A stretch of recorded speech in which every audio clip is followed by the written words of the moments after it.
வரம் கிடைக்கவில்லை எனக்கு, கடவுளே கிடைத்தார் வரமாக. ഏൻ അപ്പ.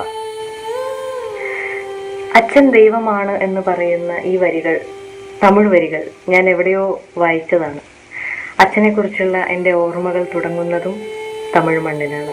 കന്യാകുമാരി ജില്ലയിലെ നാഗർകോവിൽ എന്ന സ്ഥലത്താണ് ഞാൻ ജനിച്ചു വളർന്നത്. അച്ഛൻ അവിടെ ഒരു ചെട്ടി കമ്പനിയിലായിരുന്നു ജോലി.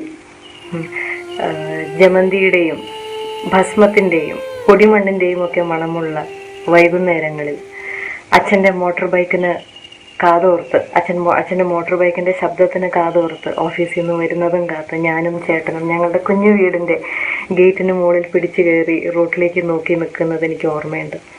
അച്ഛൻ്റെ മോട്ടോർ സൈക്കിളിൻ്റെ ശബ്ദം കേൾക്കുമ്പോൾ ഞങ്ങളുടെ മനസ്സ് തുള്ളിച്ചാടും. അതിനുശേഷം ചേട്ടൻ്റെ പഠനം സൈനിക് സ്കൂളിലേക്ക് മാറ്റിയപ്പോൾ, തിരുവനന്തപുരത്തെ സൈനിക് സ്കൂളിലേക്ക് മാറ്റിയപ്പോൾ ആഴ്ചയിൽ ഒരു ദിവസം ഞങ്ങളെല്ലാവരും നാഗർകോവിലിൽ നിന്ന് തിരുവനന്തപുരത്തേക്ക് ബസ്സിൽ യാത്ര ചെയ്യുമായിരുന്നു. ചേട്ടനെ കാണാനുള്ള സന്തോഷത്തിലാണ് പോകുന്നതെങ്കിലും തിരിച്ചു വരുമ്പോൾ ചേട്ടനില്ല എന്നുള്ളത് എൻ്റെ കണ്ണ് നനയിക്കും. അപ്പോൾ എനിക്ക് ഓർമ്മയുണ്ട്, അച്ഛൻ എനിക്ക് പാട്ടുപാടി തരുമായിരുന്നു. കടലിനക്കരെ പോണോരേ, കാണാപ്പൊന്നിന് പോണോരേ, പോയി വരുമ്പോൾ എന്ത് കൊണ്ടുവരും. ചിലപ്പോൾ തമിഴ് പാട്ടായിരിക്കും. എൻ്റെ കരച്ചിൽ മാറ്റി എന്നെ ചിരിപ്പിക്കാൻ വേണ്ടിയായിരുന്നു അച്ഛൻ അത് ചെയ്തിരുന്നത്. ഞങ്ങൾക്ക് ചിരിക്കാൻ വേണ്ടി അച്ഛൻ ഒരുപാട് കരച്ചിലുകൾ ഉള്ളിൽ ഒതുക്കിയിരുന്നു എന്നുള്ളത് അന്നൊന്നും എനിക്ക് മനസ്സിലായിട്ടുണ്ടായിരുന്നില്ല.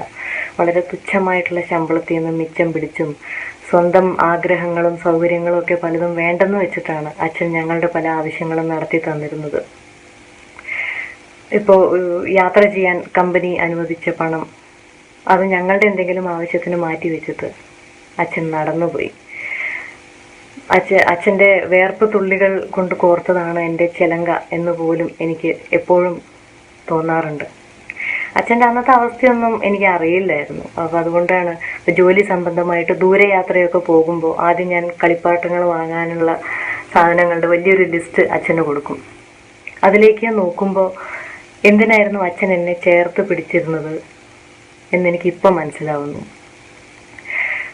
തിരിച്ചു വരുമ്പോൾ കയ്യിലൊരു പാവയുണ്ടാവും, എന്തെങ്കിലും ചെറിയൊരു കളിപ്പാട്ടം ഉണ്ടാവും. പക്ഷെ ആ ഒരു ചെറിയൊരു സമ്മാനത്തിന് വേണ്ടി അച്ഛൻ എത്രമാത്രം വേദനിച്ചിരുന്നു എന്നുള്ളത് മനസ്സിലാക്കാൻ കുറേ കാലം വേണ്ടി വന്നു. അതിനുശേഷം മുതിർന്നപ്പോൾ, വലുതായി കഴിഞ്ഞപ്പോൾ ജീവിതത്തെ എങ്ങനെ നേരിടണം എന്ന് ഞാൻ പഠിച്ചതും അച്ഛൻ്റെ അടുത്തു നിന്നാണ്. ജീവിതത്തിലെ പല തീരുമാനങ്ങളും സ്വന്തമായി ഞാൻ എടുത്തപ്പോഴും അച്ഛൻ കുറ്റം പറഞ്ഞില്ല. അച്ഛൻ ഒപ്പം നിന്നതേ ഉള്ളൂ. ഒപ്പം അച്ഛനുണ്ട് എന്ന വിശ്വാസമാണ് എൻ്റെ ജീവിതത്തിലെ ഏറ്റവും വലിയ പിൻബലം. പക്ഷേ ഞങ്ങൾക്ക് സഹ്യപർവ്വതം പോലെ ഞങ്ങൾക്ക് കാവൽ നിന്ന ഒരു മരം പോലെ തണലിലേക്ക് ഞങ്ങളെ വലിച്ച് അടുപ്പിച്ച് ചേർത്ത് നിർത്തിയിരുന്ന അച്ഛൻ തളർന്നു പോകുന്നത് ഞാൻ കണ്ടു. അത് ഈ അടുത്ത കാലത്ത് അച്ഛന് ക്യാൻസർ പിടിപെട്ടപ്പോഴായിരുന്നു.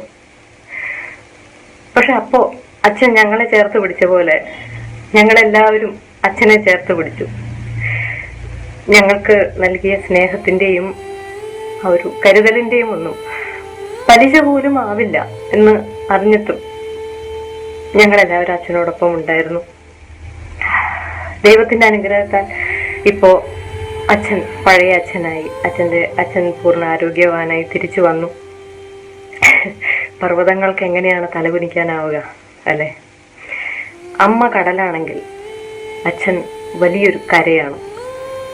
അതുകൊണ്ട് തമിഴിൽ ഞാൻ ഒന്നുകൂടെ പറയട്ടെ.